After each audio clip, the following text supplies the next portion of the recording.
Hello and welcome. In this video, we are going to look at open and shorted faults. So usually when resistors fault, they fault open, and it's due to having too much current being pulled through them. And so then they overheat and they melt. And we see that happening down here in this image where the resistor is actively starting to overheat, and that heat is emitted as light and heat there. So it's going to eventually burn through. And that means that there will be an open. There'll be no pathway for current left.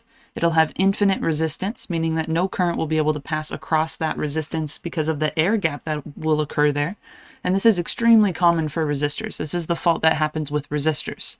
Right? And we see that over here also, once it overheats enough, it ends up just charring. It burns all the way through, and then we cannot push any current through there, and we end up going through a different path most of the time, or the circuit stops working completely.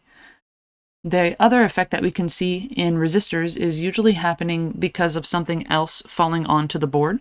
So resistances don't actually do this themselves. We'll end up having a slag or an external connection of some sort causing the resistor to be shorted.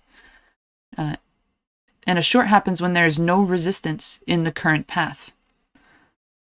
That means zero resistance, and it's extremely uncommon for resistors to do this unless there is slag or an external connection that occurs on the board there.